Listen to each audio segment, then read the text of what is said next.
Assalamualaikum warahmatullahi wabarakatuh. Bismillahirrahmanirrahim. Innal hamdalillah nahmaduhu wa nasta'inuhu wa nastaghfiruh wa na'udzu billahi min shururi anfusina wa sayyiati a'malina.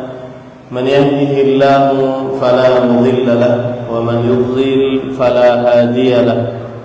وأشهد أن لا إله إلا الله وحده لا شريك له وأشهد أن محمدا عبده ورسوله يا أيها الذين آمنوا اتقوا الله حق تقاته ولا تموتن إلا وأنتم مسلمون يا أيها الناس اتقوا ربكم الذي خلقكم من نفس واحدة وخلق منها زوجها وبث منهما رجالا كثيرا ونساء واتقوا الله الذي تساءلون به والأرحام إن الله كان عليكم رقيبا يا أيها الذين آمنوا اتقوا الله وقولوا قولا سديدا يصلح لكم أعمالكم ويغفر لكم ذنوبكم ومن يطع الله ورسوله فقد فاز فوزا عظيما أما بعد فإن أصدق الحديث كتاب الله وأحسن الهدي هدي محمد صلى الله عليه وعلى آله وسلم وشر الأمور محدثاتها وكل محدثة بدعة وكل بدعة ضلالة وكل ضلالة في النار. Alhamdulillah, kita bersyukur pada Allah Subhanahu wa taala pada hari ini, hari Sabtu malam Ahad atau hari Ahad malam Senin 4 Rabiul Awal 1446 Hijriah, bertepatan dengan 8 September 2024. Kita dimudahkan oleh Allah Subhanahu wa taala untuk duduk bersama di Masjid Al-Hidayah, Purwosari, Sleman, Daerah Istimewa Yogyakarta, dalam sebuah kajian Islam ilmiah tematik membahas tema Mukaffiratudz dzunub wal khataya, penghapus dosa dan kesalahan. Salawat dan salam semoga selalu Allah berikan kepada Nabi kita Muhammad sallallahu alaihi wa ala alihi wasallam, ada keluarga beliau, para sahabat, serta orang-orang yang mengikuti beliau sampai hari kiamat kelak. Dengan nama-nama Allah yang husna dan sifat-sifatnya yang ulia, kita berdoa, Allahumma inna nas'aluka ilman nafi'an wa rizqan tayyiban wa amalan mutaqabbala, Allahumma amin. Ahibati fillah, afanillah wa iyyakum, jamaah Masjid Al-Hidayah yang saya cintai karena Allah. Semoga Allah Subhanahu wa taala selalu memberikan afiat kepada kita di dunia dan di akhirat. Tema kita Mukaffiratudz dzunub wal khataya, penghapus dosa dan kesalahan. Tema ini penting, sangat penting, karena kita sebagai anak keturunan Adam sudah ditakdirkan oleh Allah Subhanahu wa taala untuk selalu melakukan dosa dan kesalahan. Oleh karena itu, siapapun dari kita tidak akan pernah lepas dari dosa dan kesalahan. dan sudah menjadi maklum bagi kita apabila nanti ketika seorang hamba berhadapan dengan Allah lalu dihisab. Dihisab itu artinya at-ta'rif. Allah mengenalkan perbuatan kita di hadapan kita. Ini loh, kamu pernah melakukan ini tahun ini, bulan ini, kemudian jam sekian, ngaku enggak? Maka sang hamba mengatakan, iya, saya ngaku dan itu dosa. Itu namanya hisab. Hisab itu ta'rif, mengenalkan, Allah mengenalkan kepada seorang hamba atas dosa-dosanya. Nah, setelah dihisab, lalu Allah Subhanahu wa ta'ala menimbang amal ibadah seorang hamba tersebut. Kemudian sebelum ditimbang diberikan buku catatan amal agar ditimbang. Diri si hamba ditimbang, lalu amal perbuatan hamba ditimbang, lalu buku catatannya ditimbang. Jika saat ditimbang dosanya lebih besar dibandingkan pahalanya, maka pada saat itu seseorang dinyatakan oleh Allah Subhanahu wa ta'ala masuk ke dalam neraka dengan keadilannya, atau diampuni oleh Allah dengan karunia dan rahmatnya. Dan tidak ada yang mengetahuinya kecuali Allah Subhanahu wa ta'ala. Dari sini kita bisa ambil pelajaran pentingnya penghapus dosa dan kesalahan, agar kita selamat masuk surga dan mendapatkan nikmat di dalam surga yang kekal abadi. Begitu ya? Paham ya? Pentingnya tema ini, penghapus dosa dan kesalahan, agar saat ditimbang seseorang berat pahalanya dan ringan dosanya karena sudah terhapus. Terhapus nanti saya akan bagi, disebutkan oleh para ulama, dibagi menjadi dua.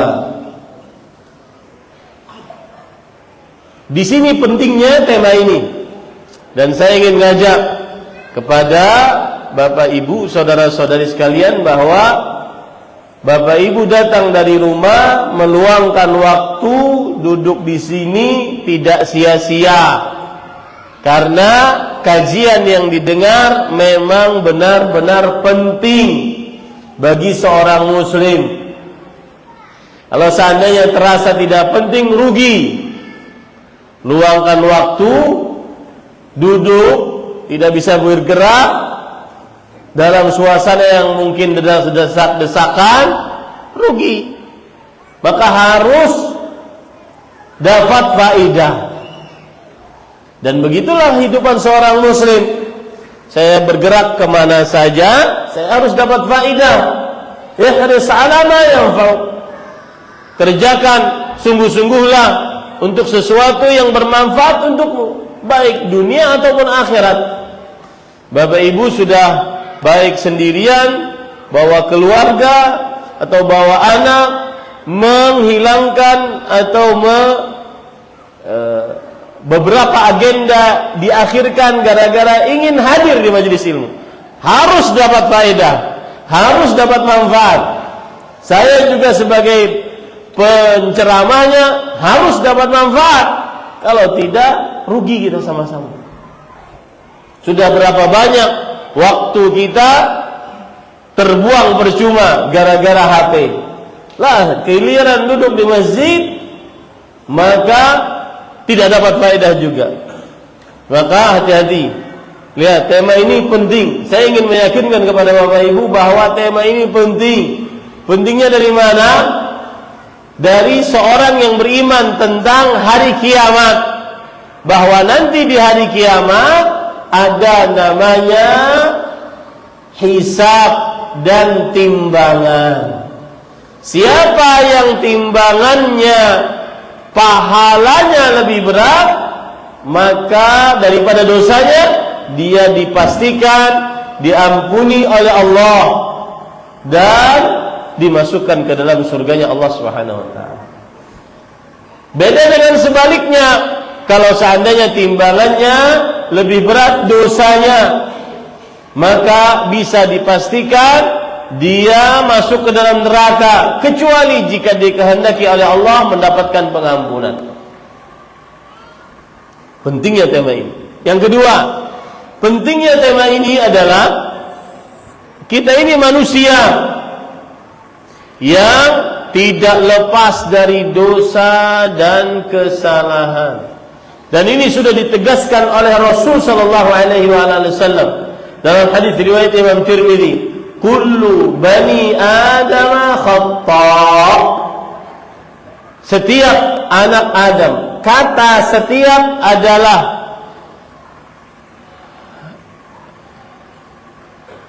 a'zamu siyagin dalla 'ala al-umum, kata para ulama nahwu. Kullu itu adalah lafaz yang menunjukkan kepada keumuman yang paling umum. Makanya Allah Subhanahu wa taala berfirman dalam Al-Qur'an, laisa kullu syai'in halikun illa wajha. Segala sesuatu pasti binasa kecuali wajah Allah Subhanahu wa taala. Kullu nafsin dha'iqatul maut. Setiap yang bernyawa pasti merasakan kematian. Ini sama. Kullu bani Adam, setiap anak keturunan Adam tanpa tersisa. Mereka adalah orang-orang yang selalu melakukan kesalahan, bahkan di taraf para nabi dan para rasul. Mereka para nabi dan para rasul hanya terjaga dari kesalahan, dari risalah yang mereka sampaikan kepada manusia, tidak pernah salah, terjaga dari kesalahan, terjaga dari dosa. Tapi kalau hal-hal lainnya bisa saja terjadi. Dari sini pentingnya tema penghapus dosa, karena kita tidak bisa lepas dari dosa. Dari ujung rambut sampai ujung kaki tidak bisa lepas dari dosa. Kalau tidak, maka berdosa telinga yang berdosa. Kalau tidak telinga, lisan yang berdosa. Kalau tidak lisan, tangan yang berdosa. Kalau tidak tangan, kemaluan yang berdosa. Kalau tidak kemaluan, kaki yang berdosa. Kalau tidak semuanya, bahkan isyarat bisa menjadikan itu sebagai sebuah dosa. Isyarat bisa menjadikan sebagai sebuah dosa. Sebagaimana hadis Rasul sallallahu alaihi wasallam ketika Aisyah radhiyallahu anha berkata tentang salah seorang dari istri-istri Nabi. Maksudnya pendek. Kata Rasul sallallahu alaihi wasallam, "Laqad qulti kalimah law mujizat bima'il bahr lama jazathu." Sungguh engkau telah mengucapkan sebuah ucapan, disebut oleh Rasulullah isyarat sebagai sebuah ucapan. Kalau ucapan itu dimasukkan ke dalam air lautan akan keruh. Artinya manusia sangat sering berdosa. Maka perlu penghapus dosa. Ya, di sini letak pentingnya kedua tema ini. Itu poin yang kedua. Tema ini penting. Yang ketiga, tema ini penting karena manusia diciptakan oleh Allah mempunyai sifat-sifat yang dengan sifat itu dia berdosa, kecuali yang dirahmati oleh Allah Subhanahu wa taala. Apa? Contoh, Allah Subhanahu wa taala, antum kalau punya aplikasi Al-Qur'an, silahkan antum searching di dalam aplikasi tersebut kata pakai bahasa Arab al-insan. Bagaimana tulisan al-insan? Belajar makanya. Orang muslim gak bisa bahasa Arab, aneh. Yang bisa bahasa Arab itu semestinya seorang muslim, bukan hanya santri. Yang muslim tidak bisa bahasa Arab, aneh. Berapa tahun jadi seorang muslim gak bisa belajar bahasa Arab? Tulis kata al-insan. Lihat Allah berfirman dalam surat An-Nisa ayat 28. Allah Subhanahu wa taala berfirman, "Yuridullah an yukhaffifa 'ankum wa khuliqal insanu dha'ifan." Allah hendak memberikan keringanan kepada kalian dan manusia dijadikan oleh Allah bersifat lemah. Bersifat lemah. Siapa yang suka nge-gym sini? Yang kuat-kuat badannya. Ya, jangan sampai merasa bangga dengan ayat ini. Oh, saya enggak lemah, saya kuat, angkat barbel 100 kilo. Enggak. Yang dimaksud lemah di sini, lihat, saya bacakan tafsiran dari Imam Ibnu Katsir rahimahullah. Tafsirannya dari seorang tabi'i. Tabi'i adalah seorang yang bertemu dengan sahabat Nabi Qaus bin Kaisan radhiyallahu rahimahullah. Beliau berkata, "Ai fi amrin nisa." Dijadikan manusia itu atau diciptakan manusia itu dalam keadaan lemah. Lemah dalam perkara wanita. Qala Waqi' yadhhabu aqluhu indahunna. Artinya apa? Akalnya hilang, laki-laki ini hilang kalau sudah di hadapan perempuan. Akibatnya banyak yang melakukan maksiat gara-gara tergoda dengan godaan wanita. Itu yang dimaksud dengan lemah. Sifatnya perempuan, sifatnya lemah di hadapan para perempuan. Sufyan bin Sa'id bin Masruq Ats-Tsauri, imamul muhadditsin, imamnya para ahli hadis. Beliau mengatakan, "Tamurul mar'atu baina yaday rajul, fala yamliku nafsahu illa an yaraha, fala yantafi'u biha." Seorang perempuan lewat di hadapan laki-laki, maka laki-laki ini lemah, tidak bisa menahan matanya kecuali harus melihat kepada laki-laki tersebut. Disitulah lemahnya laki-laki. Jadi kalau seandainya antum angkat barbel kuat, berotot, six pack, ya, tapi tergoda dengan perempuan lemah, di situ akhirnya kita banyak dosa. Situ akhirnya banyak dosa. Allah menciptakan kita lemah di hadapan perempuan. Lihat, itu sifat yang pertama Allah Subhanahu wa taala ciptakan untuk manusia. Manusia itu lemah, hilang akalnya kalau di hadapan perempuan. Makanya bapak-bapak dan saudara-saudara sekalian, baik yang muda ataupun yang tua-tua berdarah muda, jangan main-main dengan godaan wanita. Jangan membuka hubungan komunikasi dengan perempuan yang bukan mahram. Pasti terjerumus. Dan ini juga khusus untuk para ustadz pendakwah. Bedanya, yang viral ketahuan itu viral. Bedanya adalah ente nggak ketahuan. Paham nggak? Ente nggak ketahuan. Bedanya itu aja. Ada seorang pernah nanya ke saya buka majlis di Banjarmasin, kitab Mukaffiratudz Dzunub wal Khataya fi Dhawil Kitab Sunnah, penghapus dosa dan kesalahan berdasarkan naungan Al-Quran dan Sunnah, yang tulis oleh Fadilat Syekh Al-Allamah Dr. Said bin Wahab Al-Qahtani. Di majlis pertama ada orang bertanya, Ustaz, saya berselingkuh, kemudian video saya viral di media sosial, bagaimana cara bertaubatnya? Jadi zinanya viral di media sosial, bagaimana cara bertaubatnya? Ini menunjukkan bahwa laki-laki lemah di hadapan perempuan, meskipun jenggot antum panjang. Nggak ada urusan dengan jenggot panjang. Laki-laki lemah di hadapan perempuan, godaan perempuan. Jangan main-main, jangan main api cinta haram dengan perempuan. Kita semua lemah, yang kuat hanya Nabi Yusuf.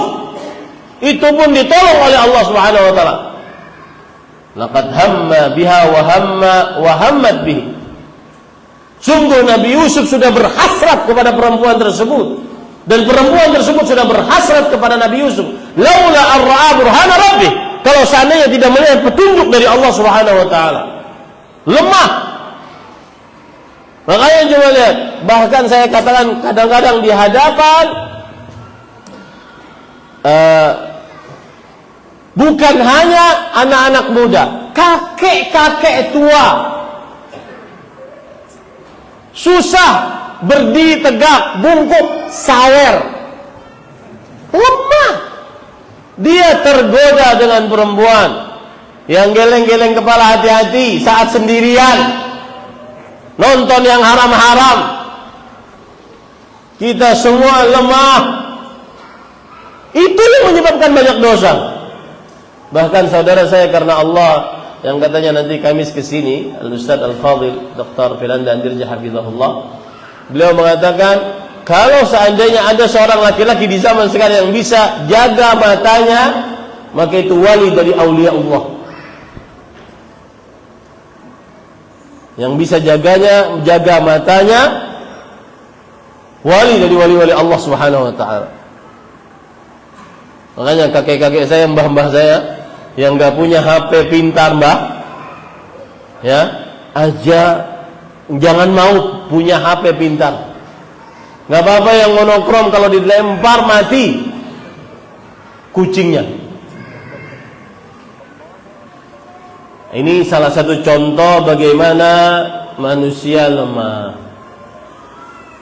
Kemudian para ikhwan dirahmati oleh Allah Subhanahu wa taala, di antaranya juga sifat manusia yang buruk diciptakan oleh Allah, dengan sifat itu dia berbuat dosa.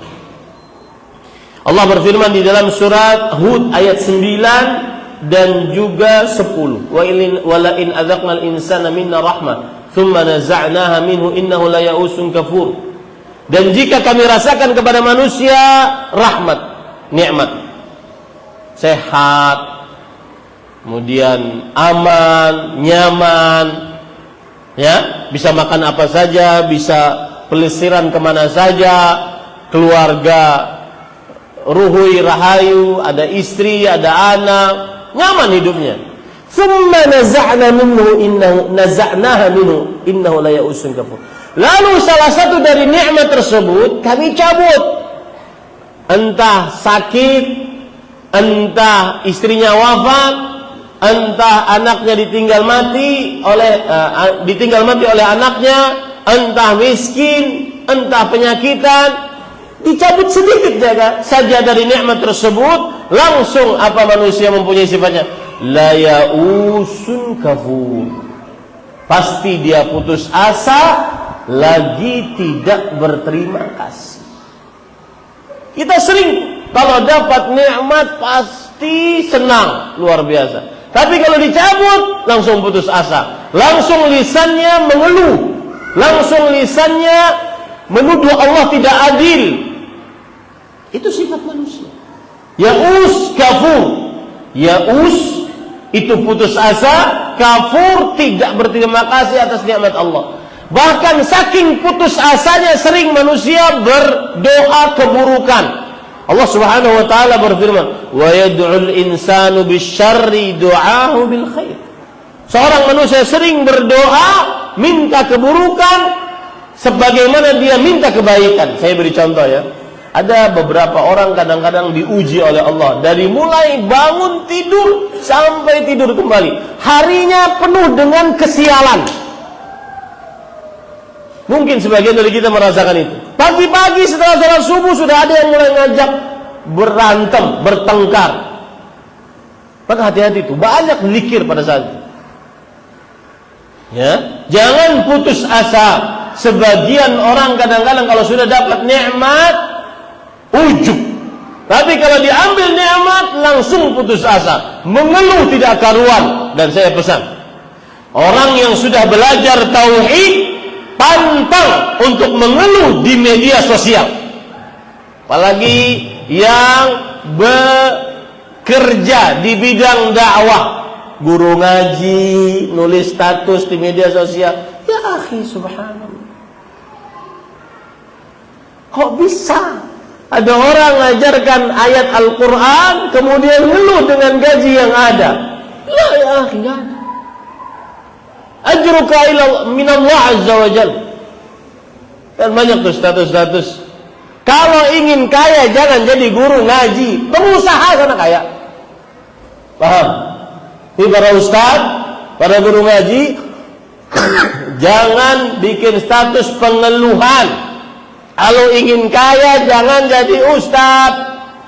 Jadinya jangan jadi guru ngaji, jadi pengusaha kaya. Ya, saya menentang keras orang-orang yang bekerja di bidang dakwah tapi ngeluh di media sosial. Gaji sekian, sudah 10 tahun jadi guru ngaji di pesantren, keluar jadi pengusaha, kaya ente. Gak usah ngeluh. Karena memang orang yang berjalan di jalan dakwah, mereka motonya sebagaimana disebutkan oleh Rasulullah SAW ketika membangun Masjid Nabawi, penuh dengan debu.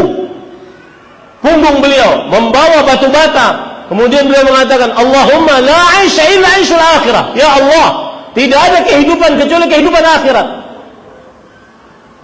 Nah ini para ikhwan, sebagian orang kalau sudah dikasih nikmat dicabut sedikit, putus asa,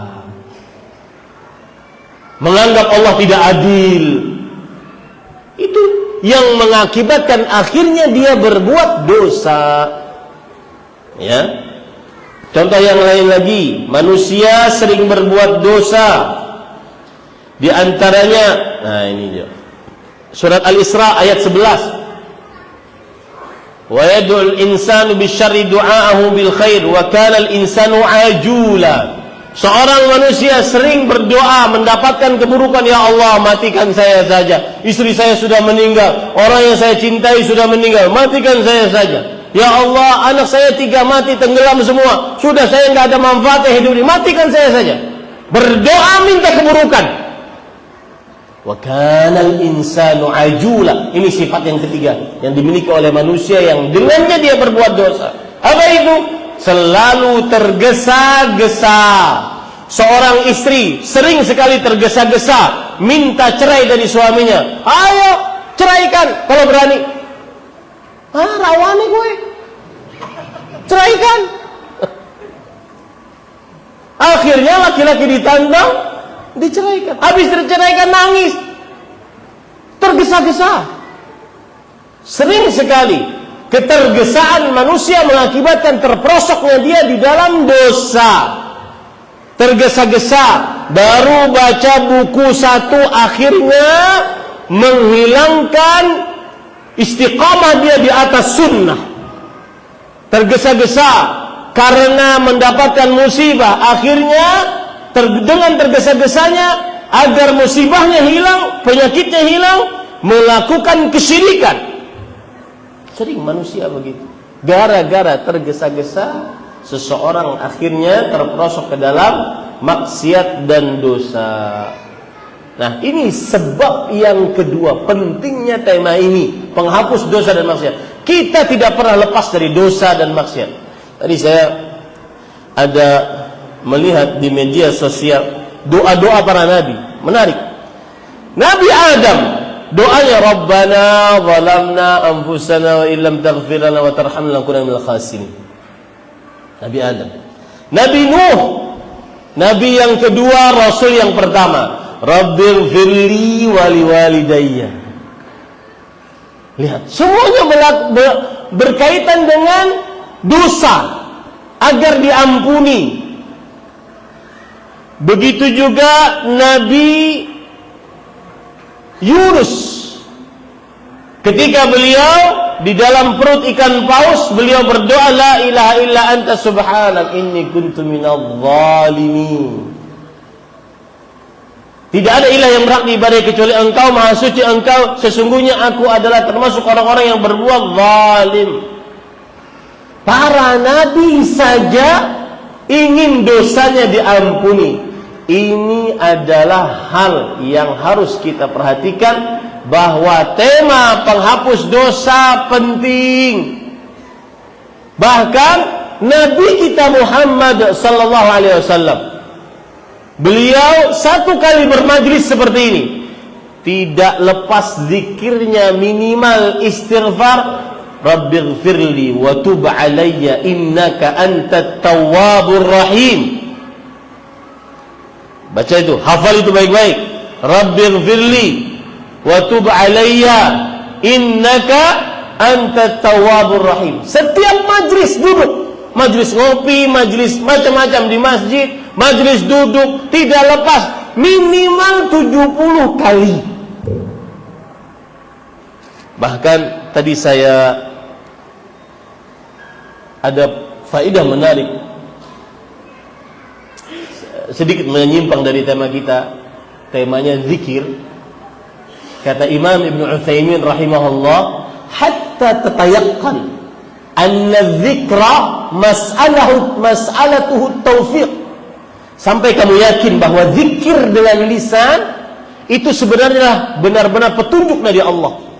Tidak ada ibadah yang paling gampang kecuali berzikir. Dan termasuk zikir yang paling utama adalah beristighfar. Tetapi itu petunjuk dari Allah. Coba hitung, dari kita bangun sampai kita bangun kembali, berapa kali kita beristighfar kepada Allah? Itu murni petunjuk dari Allah, tanpa keluar uang, tanpa capek, tanpa letih. Jadi itu benar-benar murni petunjuk dari Allah. Makanya pepatah ulama mengatakan, ajibtu min qaumin halaku wa ma'hum najatuhum. Aku heran ada kaum yang binasa, padahal mereka mempunyai alat agar tidak binasa. Apa itu? Istighfar. Rabbighfirli wa tub alayya innaka antat tawwabur rahim. Naik motor, jalan kaki, sambil berbaring, sambil jalan, sambil di mana-mana. Astaghfirullah, astaghfirullah, astaghfirullah, astaghfirullah, astaghfirullah, astaghfirullah. Dan terakhir sebelum azan, saya pernah berkunjung ke seorang ustaz. Gimana kabarnya ustaz? Alhamdulillah, alhamdulillah. Ngomong sedikit, alhamdulillah. Antum kalau duduk samping orang itu, dia sering mengucapkan alhamdulillah, alhamdulillah. Antum merasa senang, meskipun ustaz yang saya datangi itu tidak kaya, menengah ke bawah. Di saat sebagian ustaz-ustaz kita sudah wah kaya-kaya, tapi dia hidupnya alhamdulillah, alhamdulillah. Beda dengan orang yang kalau kita duduk di sampingnya, gimana kabarnya? Aduh, semuanya hidupnya mengeluh aja. Coba antum duduk kalau sama orang, alhamdulillah. Antum sendiri, kita sendiri amalkan, alhamdulillah, alhamdulillah, alhamdulillah. Saya pernah tuh berkunjung ke seorang ustaz di pedalaman Kalimantan Selatan. Apa kabarnya ustaz? Alhamdulillah, alhamdulillah. Ustaz-ustaz yang tidak terkenal di media sosial, ustaz-ustaz yang hidupnya di pedesaan, alhamdulillah, alhamdulillah. Kita duduk di samping itu senang gitu. Itulah indahnya berzikir kepada Allah SWT. Zikir ibadah yang tidak kita pernah bayar. Tetapi masalahnya kita diberi taufik atau tidak. Silakan Anda.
Baik, kita lanjutkan sampai jam 7.30 insyaallah kita iqamah.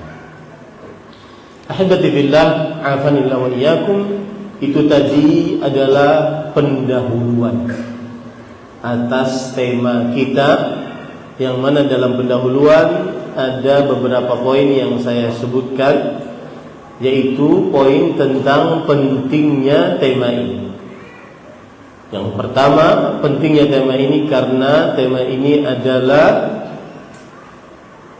keselamatan bagi seseorang saat pada timbangan Allah Subhanahu wa taala. Yang kedua, pentingnya tema ini karena kita anak keturunan Adam tidak lepas dari dosa. Maka harus ada hal yang bisa menghapuskan dosa agar selamat. Yang ketiga, kita hamba Allah yang telah Allah tanamkan di dalam diri kita ada sifat-sifat yang jika tidak dijaga sifat tersebut, seseorang akan terperosok ke dalam dosa yang sudah saya sebutkan sifat-sifatnya tadi. Di antaranya lemah dalam syahwat kepada perempuan yang diharamkan, kemudian tergesa-gesa, kemudian cepat putus asa, dan seterusnya. Baik, ahibati fillah, afanillah wa iyyakum. Sekarang penghapus dosa. Di dalam bahasa Arab, penghapus dosa ada dua kata. Yang pertama adalah mukaffiratudz dzunub. Yang pertama yaitu mukaffir, yang artinya tukaffirudz dzunub ay tasturuha, dia menutupi dosa tersebut. Dia menutupi dosa tersebut. Al-Imam Ibn Al-Athir rahimahullah di dalam kitab beliau An-Nihayah fi Gharibil Hadits mengatakan yang dimaksud dengan mukaffiratudz dzunub li'anna al-kaffara ma yughattil itsm. Yang artinya karena yang namanya kafarah adalah sesuatu yang menutupi dosa. Jadi kalau ada orang berbuat dosa, ditutupi dosanya. Bau, ambuni dosa itu enggak kecium. Bau dosa itu tidak diketahui orang. Itu yang disebut dengan penghapus dosa. Dia berbuat dosa, tapi Allah tutupi. Itu namanya penghapus dosa. Yang kedua, mukaffiratudz dzunub dengan bahasa ghufranudz dzunub, maghfirah, ghufranudz dzunub. Ghufran artinya ada dua. Yang pertama adalah Allah jadikan dosa, kalau sudah diberi maghfirah, dihapus dosanya. Maksudnya adalah Allah jadikan dosa itu diganti dengan kebaikan. Sebagaimana firman Allah Subhanahu wa taala dalam surat Al-Furqan. Allah Subhanahu wa taala berfirman, "Illa man taba wa amana wa 'amila 'amalan salihan fa ulaika yubaddilullahu sayyi'atihim hasanat wa kana Allahu ghafuran rahima." Yang artinya, kecuali orang yang bertobat, beriman dan beramal saleh, maka merekalah yang Allah Subhanahu wa taala gantikan dosa-dosa mereka, kesalahan-kesalahan mereka menjadi kebaikan. Inilah yang disebut dengan penghapus dosa. Jadi kalau seandainya ada orang diberikan maghfirah oleh Allah, dihapus dosanya, dan diberikan maghfirah oleh Allah, berarti dosanya sebesar dosa itu, sebesar itu pula Allah ganti dengan kebaikan. Karena di akhir ayat Allah berfirman, "Kana Allahu ghafuran rahim." Dan Allah adalah maha luas maghfirahnya, dan Allah maha penyayang. Surat Al-Furqan ayat 70. Makna maghfirah yang kedua adalah Allah Subhanahu wa ta'ala menghapuskan dosa tersebut. Tidak ada dosa sama sekali. Nah, di sini nanti khilaf di antara para ulama. Apakah kalau sudah dihapuskan dosa oleh Allah, yang sudah tercatat dalam buku catatan para malaikat, terhapus juga, ataukah masih tersisa? Ya, nanti saya akan sebutkan khilafnya. Baik. Makna kedua dari penghapus dosa dengan kata maghfirah adalah, yaitu seseorang yang dihapus dosanya berarti dihapus dosanya dari buku catatan amalnya atau dari siksanya di akhirat.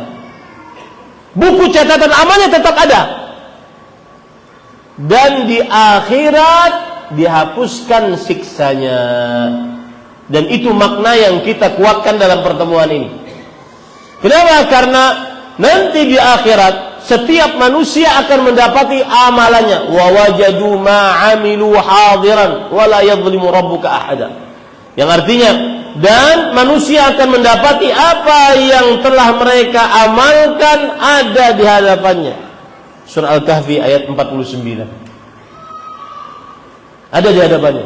Tapi kalau dia bertobat, maka tidak mendapat siksa atasnya. Dan ini pendapat yang kita kuatkan sekali lagi. Kenapa? Karena kata Syekhul Islam Ibnu Taimiyah rahimahullahu taala, beliau mengatakan ketika menafsiri surah At-Talaq ayat 2, "Man yattaqillaha yaj'al lahu makhraja." Barang siapa yang bertakwa kepada Allah, niscaya Allah Subhanahu wa taala akan menjadikan untuknya jalan keluar. Lihat luasnya ilmu Syekhul Islam Ibnu Taimiyah. Dari ayat ini kata beliau, ini amah fi kulli man yattaqillah. Ini umum bagi siapa saja yang bertakwa kepada Allah Subhanahu wa taala. Wa in hadahu Allah fa'arafahu al-haq wa alhamahu at-taubah. Jika Allah memberi petunjuk kepada dia, maka Allah memberikan kebenaran, lalu dia bertaubat. Wattaibu minadz-dzambi kama la dzambala. Orang yang bertaubat dari dosa seperti dia tidak memiliki dosa sama sekali. Maka nanti, perhatikan ini baik, penting. Yang pernah melakukan dosa besar di zaman sekarang, perzinahan marak, minum khamar marak, judi online marak, kemudian judol, kemudian pinjol, itu semua dosa besar. Itu semua dosa besar. Yang pernah melakukannya, maka perhatikan baik-baik, bertobatlah.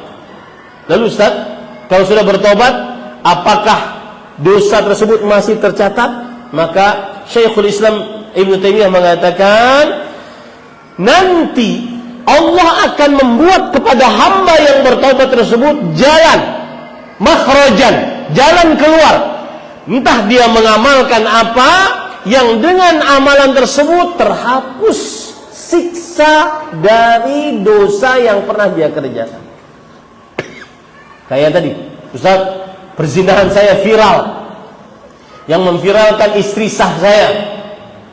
Maka kalau dia bertobat, Allah akan yaj'al lahu makhrajan. Allah akan menjadikan jalan keluar untuknya. Dia akan diberi petunjuk oleh Allah untuk mengamalkan sebuah amalan yang dengan amalan tersebut terhapus siksanya, bukan terhapus catatannya. Paham ya para ikhwah? Jadi di situ ada buku catatan yang punya kita semua. Kita ini sebenarnya semuanya mencatat amal perbuatan kita. Kita ini sebenarnya semuanya adalah penulis buku catatan amal kita yang akan diterbitkan nanti di hari kiamat. Kita semua adalah penulis. Apalagi di zaman sekarang, melalui media sosial, tambah banyak itu tulisannya, tambah banyak itu lembarannya. Apalagi dilakukan penulisan komentar-komentar yang buruk. Dan saya nasihatkan, yang pernah ngaji sama saya, jangan pernah komentar di media sosial dengan komentar-komentar yang buruk. Ya, seorang muslim tidak boleh lisannya kotor. Laisal mu'min bit-ta'an walal la'an walal fahishil badhi. Orang beriman bukan orang yang suka mencaci, melaknat, berkata kasar, berkata kotor. Ya, hati-hati menulis komentar, merendahkan orang, meremehkan orang. Apalagi yang diremehkan adalah para ulama, para pendakwah, para ustadz. Ini harus disehatkan. Saya beri contoh ya. Ada seorang ustadz jawab pertanyaan, lalu dia jawablah, lalu divideokan. Kemudian ada jamaah Dia memberi komentar. Komentarnya apa? Saya tidak sependapat dengan pendapatmu Ustaz. Mohon maaf. Gak boleh ya akhi. Ente siapa? Modalnya cuma searching di Google. Beda dengan orang yang bersimpuh duduk lama puluhan tahun di hadapan para syekh. Kalau ente nggak sependapat, nggak usah disebutkan. Cukup di dalam qalb, nggak usah ditulis. Ini harus diajari kaum muslimin tentang adab kepada ahli agama. Dan Syekh Abdul Razak bin Abdul Muhsin Al-Badr mengatakan, saya tidak pernah melihat suatu zaman yang para ulamanya, ahli agamanya direndahkan seperti zaman sekarang. Maka yang pernah ngaji sama saya pesan, ini sudah saya sampaikan, mudah-mudahan tugas saya di hadapan Allah selesai. Saya sudah sampaikan, kalau mau berkomentar, terutama komentar tentang video-video dakwah seorang ahli agama, seorang ustaz, seorang pendakwah, jangan disamakan dengan orang awam. Al-ulama warathatul anbiya. Kalau tidak setuju, tidak usah dikomentari. Apalagi sampai menghina, sampai merendahkan, tidak boleh ya akhi. Dan semua itu tercatat nantinya. Nah, kembali ke permasalahan tadi. Dosa itu penghapusnya disebut dengan maghfirah. Maghfirah ada dua. Yang pertama maknanya adalah menjadikan dosa menjadi kebaikan. Yang kedua adalah terhapusnya dosa tersebut. Terhapus pendapat yang kita kuatkan bukan pada buku catatan amal malaik yang ditulis yang akan didapati oleh seorang hamba, tidak, tetapi terhapus apanya tadi? Siksanya. Paham ya? Baik. Sekarang kita masuk ke dalam tema kita. Apa saja penghapus dosa yang mudah kita lakukan dan dia menghapuskan dosa? Yang pertama yaitu amal saleh, dan selalu di atas amal saleh. Ini menghapuskan dosa. Allah berfirman di dalam surat Al-Ankabut ayat 7, "Walladzina amanu wa 'amilus salihat lanukaffiranna 'anhum sayyi'atihim wa lanajziyannahum ajrahum ahsanal ladzi kanu ya'malun." Dan orang-orang yang beriman, beramal saleh, tauhid dan amal saleh. Iman di sini sinonimnya tauhid. Beramal saleh, sungguh kami akan benar-benar kafir. Di situ pakai kata mukaffirat. Siapa yang masih ingat tadi mukaffirat artinya apa? Menutupi. Bau dosanya seseorang tidak akan dicium, tidak akan diketahui. Wallahi Pak, jujur Pak, kalau sampean tahu dosa yang sedang berbicara di hadapan Bapak ini, mungkin kalau dia berbau tidak akan pernah bisa duduk sedekat ini dengan saya. Banyak dosa, tapi Allah tutupi. Dan itu salah satu rahmat Allah. Makanya saya ketika baca-baca perkataan para ulama tentang penghapus dosa, ini kita bersyukur kepada Allah. Syariat sebelum kita, Yahudi, Nasrani, tidak pernah ada istilah penghapus dosa. Nasrani, penghapus dosanya Nabi Isa, menurut keyakinan mereka. Kita ada rahmat karunia dari Allah, ada penghapus dosa. Dan ini karunia Allah Subhanahu wa taala. Yang antum kalau duduk sendirian, dan ini ibadah yang salah satu ibadah lezat, sendirian di kamar, terlepas dari semua media sosial, yang adalah mengingat-ingat dosa, habis itu lisannya berzikir, benar-benar istighfar kepada Allah, terasa lezat. Wallahi para ikhwah, Nabi Muhammad SAW kana yatahannath fi ghari Hira. Beliau senantiasa beribadah di gua Hira. Dan Rasul SAW juga bersabda, "Dzakarallaha rajulun, dzakarallaha khalian fa fadat 'ainah." Seorang yang berzikir kepada Allah sendirian sampai menangis air matanya. Itu ibadah sangat lezat. Coba amalkan. Walau hanya 5 menit, walau hanya 10 menit. Mengakui kesalahan-kesalahan di hadapan Allah. Berkhalwat dengan Allah Subhanahu wa taala di kehidupan yang penuh dengan hiruk pikuk ini. Tutup ya semua komunikasi dengan siapapun. Saya ingin sendirian, ingin berkhalwat dengan Allah Subhanahu wa taala, beristighfar kepada Allah Subhanahu wa taala. Walladzina amanu wa 'amilus shalihat lanukaffiranna 'anhum sayyi'atihim. Orang-orang yang beriman dan beramal saleh, sungguh kami akan hapuskan dari mereka kesalahan-kesalahan mereka. Ini amalan yang pertama. Banyak-banyak beramal saleh dan jangan sampai riya, diperlihatkan kepada orang lain untuk dipuji. Dan semakin tersembunyi, semakin ikhlas. Ya, baik. Yang kedua, para ikhwan yang dirahmati oleh Allah Subhanahu wa taala, termasuk daripada penghapus dosa adalah sedekah yang tersembunyi. Sebenarnya ini bagian dari yang pertama tadi. Ya.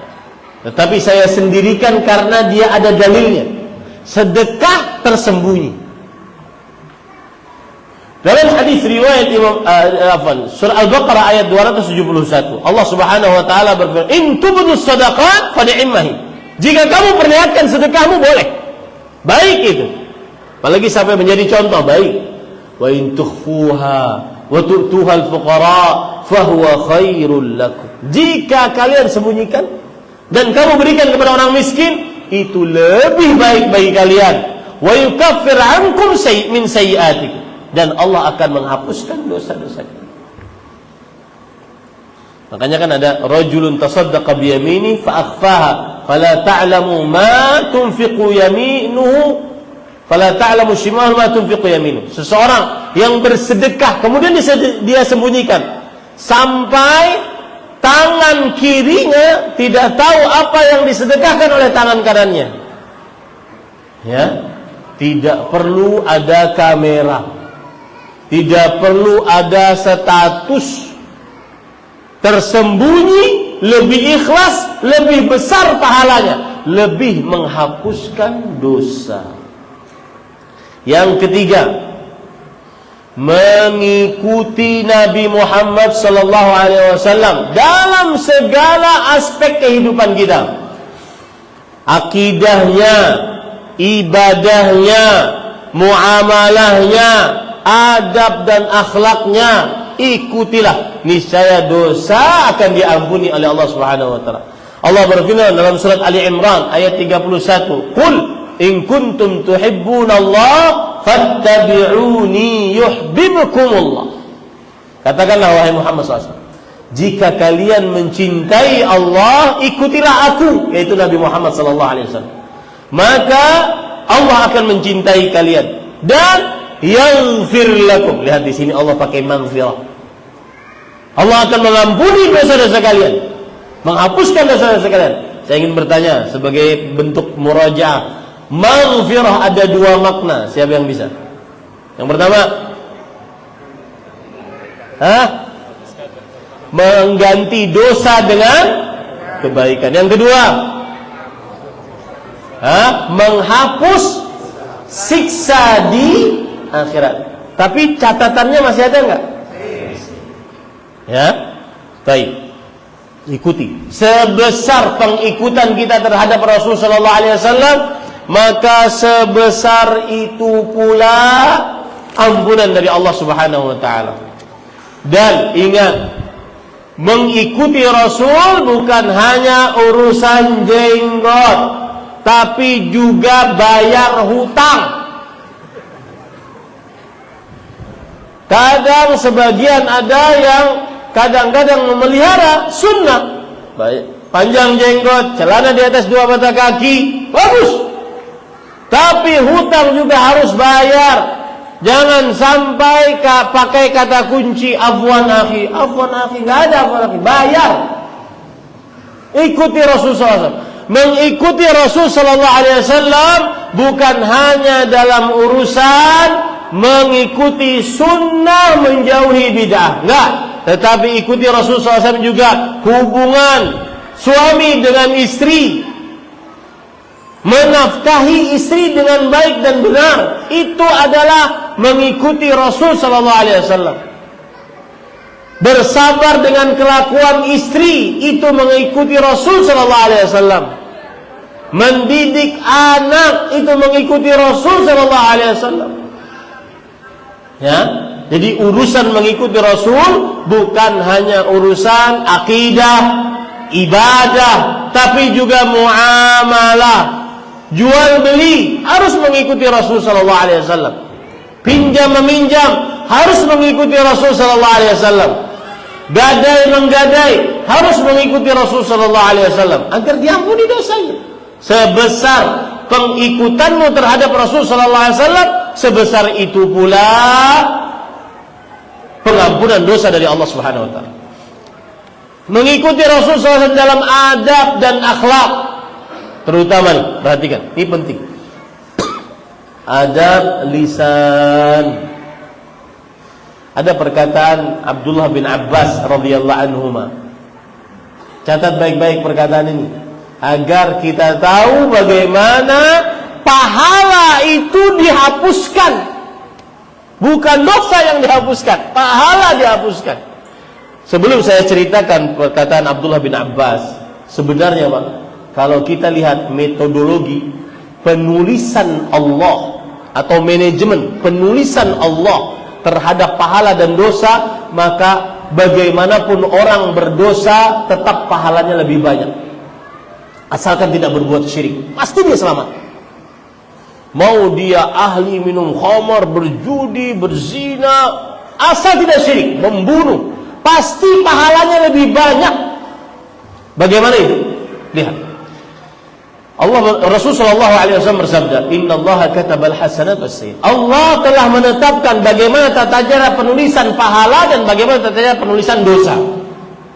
Faman hamma bihasanah, siapa yang ingin melakukan kebaikan, falam ya'malha, katabaha Allah 'indahu hasanatan kamilah. Lalu dia niatkan kebaikan tapi belum dia kerjakan. Saya mau naik haji, sudah nyetor, belum dia kerjakan. Karena satu dan lain hal, maka Allah akan tuliskan untuknya pahala sempurna haji. Fa in amilaha katabaha Allah indahu asyra hasanat. Kalau seandainya dia dia jadikan haji tersebut, jadi dia berhaji, Allah akan tuliskan pahala 10 kali lipat. Itu tata cara penulisan pahala. Tata cara penulisan dosa bagaimana? Faman hamma bisayyah, siapa yang ingin mengerjakan dosa, falam ya'malha, lalu dia tidak mengerjakannya, maka katabaha Allah indahu hasanatan kamilah. Allah akan tuliskan untuknya pahala sempurna. Lihat, ya, pahala sempurna. Fa in amilaha, kalau dosa yang dia niatkan tadi untuk dikerjakan dia kerjakan, maka Allah akan tuliskan 1 dosa saja. Berarti berdasarkan manajemen penulisan pahala dan dosa ini, mana yang lebih banyak? Pahala.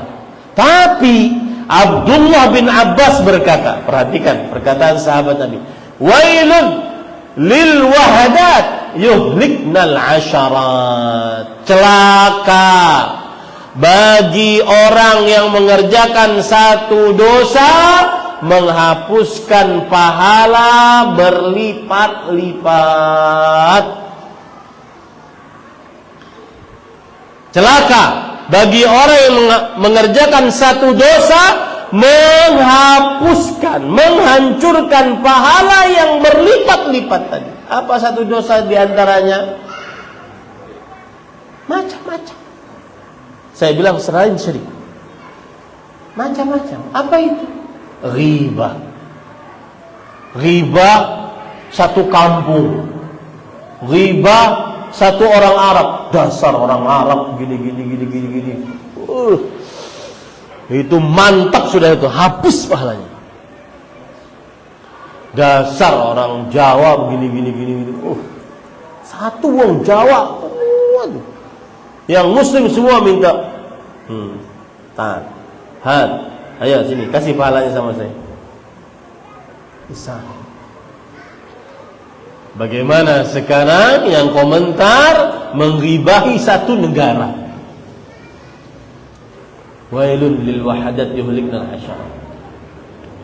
Maka termasuk di dalamnya mengikuti Rasul di dalam adab dan akhlak agar diampuni dosanya oleh Allah Subhanahu wa taala. Kemudian yang keempat, penghapus dosa yang keempat adalah menjauhi dosa besar. Subhanallah. Menjauhi dosa besar itu tersendiri, itu adalah penghapus dosa. Apalagi para ikhwah, ada kesempatan, tidak ada yang melarang, kesempatan terbuka lebar di hadapannya, tapi dia tinggalkan dosa itu hanya karena Allah, maka benar-benar terhapus dosa.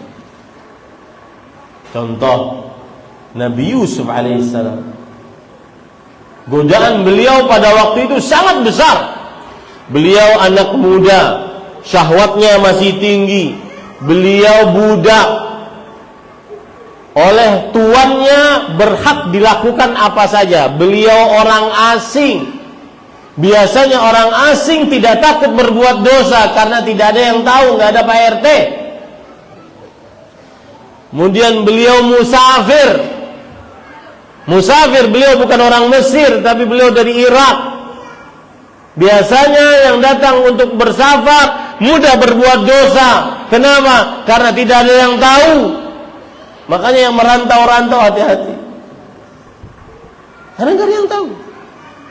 Kemudian yang kelima, beliau adalah sudah diberi kebaikan oleh suaminya, istri dari gubernur Mesir,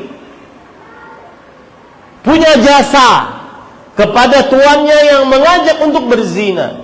Godaan lainnya yang ngajak tuannya, yang ngajak godaan lainnya yang ngajak adalah perempuan yang cantik jelita, istri gubernur Mesir. Kemudian yang ketiga, yang ngajak sudah berdandan luar biasa.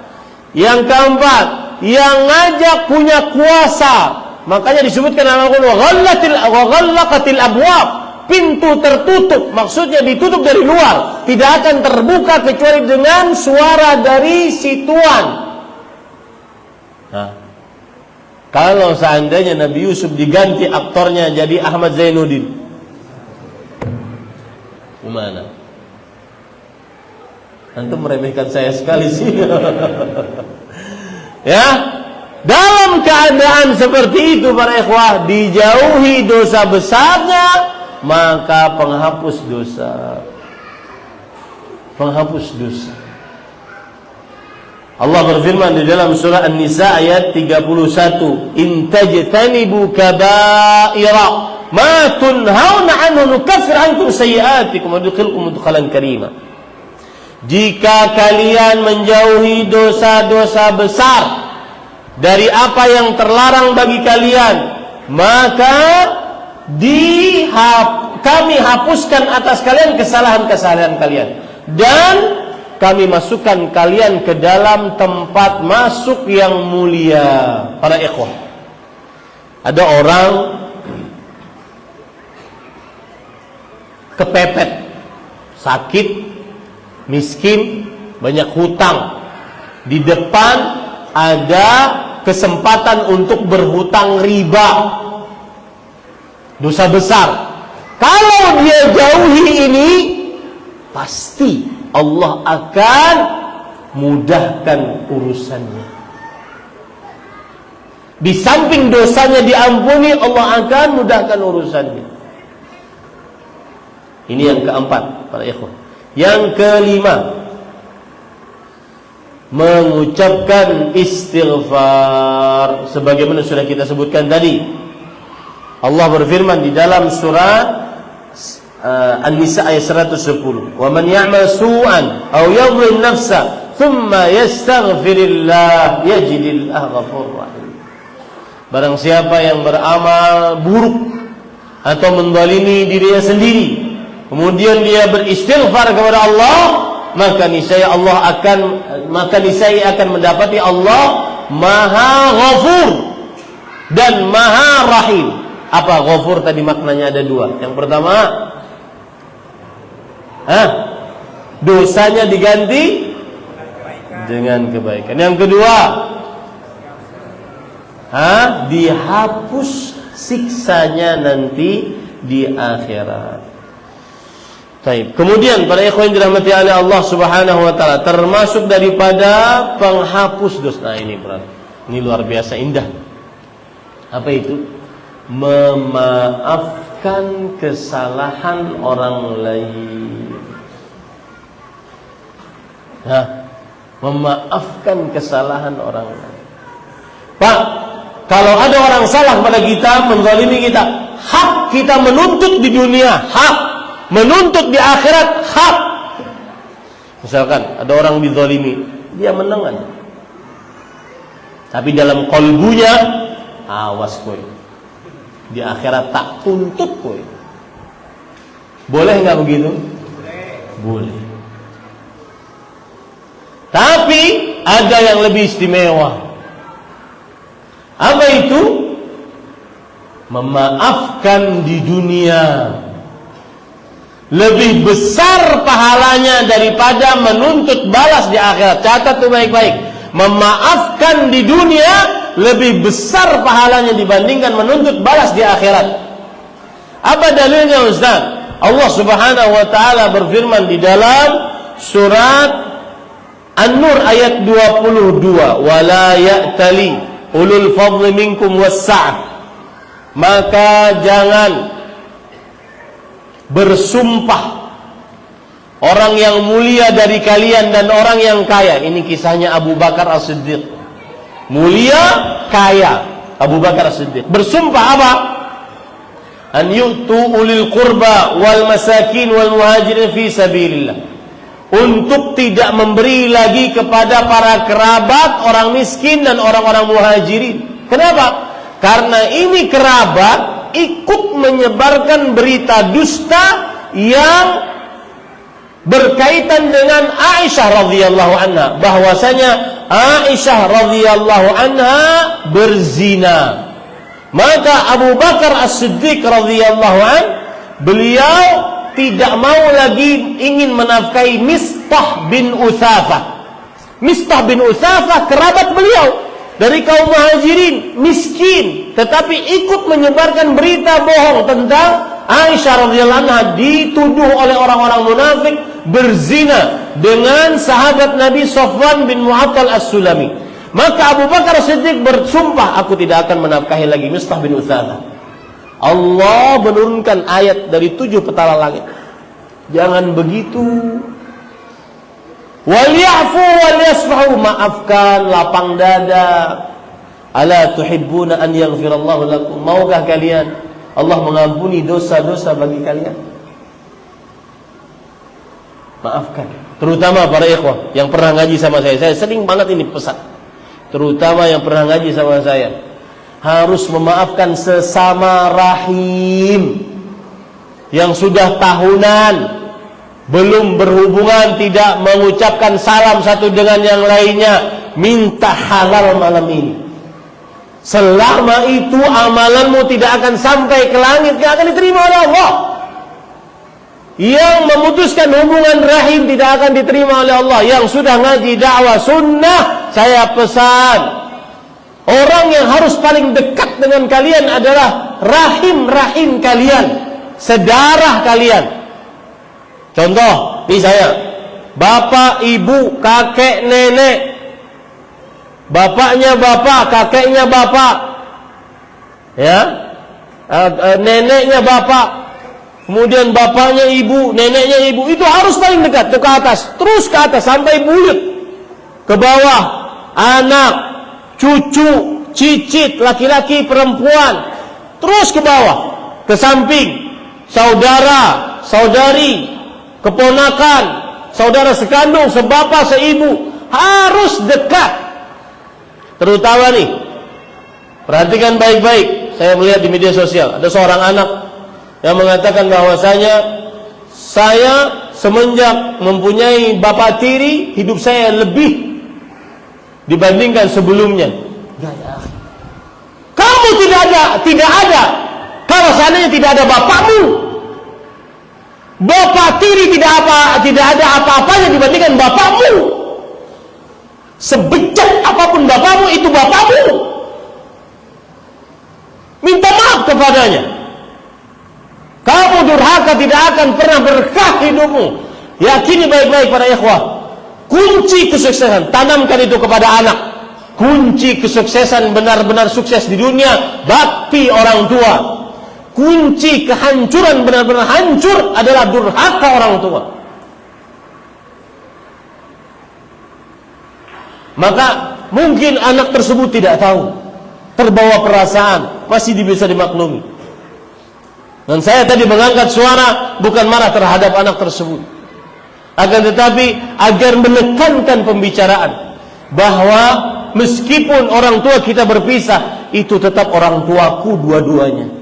Siapapun yang menggantikannya tidak akan bisa. Kenapa para ikhwah? Orang tua itu badi'ul ma'ruf la yukafa. Kata para ulama, orang tua kenapa tidak bisa digantikan? Karena dia memulai berbuat kebaikan kepada kita tanpa kita memulai dahulu berbuat kebaikan. Pernah kita bayar sama orang tua untuk kita bisa lahir? Enggak ada ya akhi.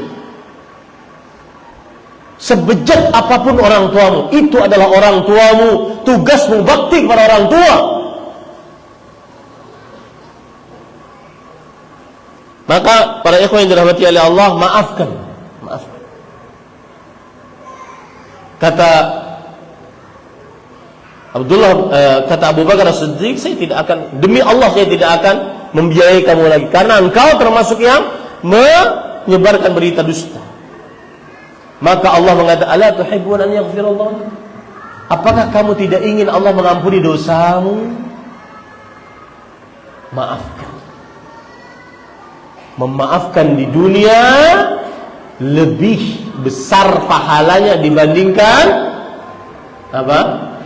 Menuntut balas di akhirat. Nuntut balas kamu akan dapat pahalanya, iya, karena terzalimi, iya, tapi belum tentu diampuni oleh Allah. Sedangkan yang memaafkan diampuni dosanya oleh Allah Subhanahu wa taala. Nah, ini beberapa poin. Waktu tidak cukup, pertanyaan juga tidak cukup karena saya hanya dikasih 7.30. Ya, nanti jadi permasalahan kalau lebih. Semoga yang disampaikan bermanfaat. Sallallahu alaihi Muhammad walhamdulillahirabbil alamin. Ini adalah majlis saya pertama di Masjid Al-Hidayah. Mudah-mudahan kita bertemu lagi di dalam kebaikan. Kalau tidak bertemu di dunia, maka saya ucapkan sampai jumpa di surga Firdausnya Allah Subhanahu wa taala. Sallallahu alaihi Muhammad walhamdulillahirabbil alamin. Wassalamualaikum warahmatullahi wabarakatuh.